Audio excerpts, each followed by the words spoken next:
सद्गुरू श्री ब्रह्मचैतन्य महाराज गोंदवलेकर यांचं प्रवचन 29 एप्रिल. पैशाच्या आसक्तीत राहू नये. कामवासना आणि पैसा या दोन्ही परमार्थाला विघातक आहेत. पण मला जर कोणी विचारले की त्यातल्या त्यात जास्त घातक कोणते ते सांगा, तर मी सांगेन की पैसा हा त्यातल्या त्यात परमार्थाला जास्त हानिकारक आहे. पैसा हा भगवंताची निष्ठा फार कमी करतो. भगवंताने आपल्याला पैसा दिला आहे, तो आपण सत्पात्र आहोत म्हणून का दिला आहे? यासाठी भिकाऱ्याला पैसे देताना उगीच वाद घालू नये. तसे करणे म्हणजे काही न करण्याची बुद्धी होय. एखादा त्यागी मनुष्य सर्व देईल पण स्व देणार नाही.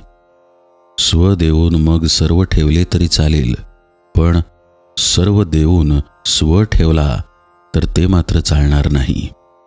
म्हणजेच मी देतो ही भावना राहिली तर सर्वच देणे वाया जाते. मुख्य म्हणजे त्यातली वासना गेली पाहिजे, तर खरे सुख लागते.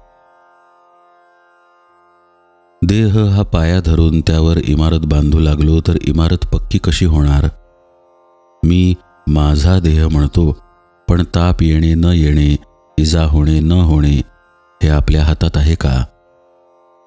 मी माझे रक्षण करीन असे म्हणतो, पण वाटेत ठेच लागून पडल्यावर लोकांनी मला घरी आणावे लागते. म्हणजे जीवित किती परस्वाधीन आहे. देहाने कितीही कार्य केले तरी ते कळसाला नाही पोहोचणार. अभिमानाने केलेले कार्य कसे कळसाला पोहोचणार? एक भगवद इच्छेने कार्य केले तरच ते शेवटाला जाते. समर्थांनी देहबुद्धी नष्ट करून रामाचे अधिष्ठान ठेवून कार्य केले, म्हणून त्यांना एवढे कार्य करता आले.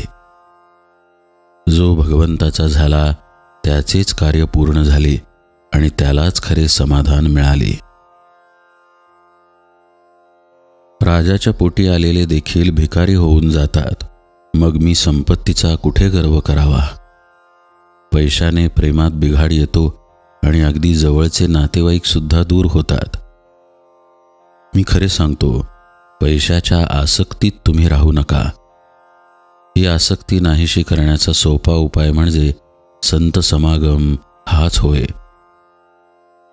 आज खरे संतच कुठे आहेत असे आपण म्हणतो, पण आम्हाला संत भेटावा ही तळमळच खरी लागलेली नसते.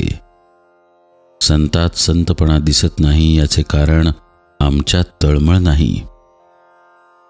सत्ययुगात जो राम होता तोच आजही आहे, पण माझा भावच कमी झाला, त्याला काय करावे? संतांना आपण खोटेपणा देतो, पण माझा भाव शुद्ध नाही हे नाही जाणत. विषयात सुख आपल्या इच्छेप्रमाणे मिळत नाही म्हणून आपण संतांकडे जातो, पण संताला अर्पण करून घेण्याकरिता किती जण संताकडे जातात? देवाकरिता देवाकडे जाणारे किती बरे निघतील. मनाने नेहमी मी रामाचा आहे ही भावना ठेवावी.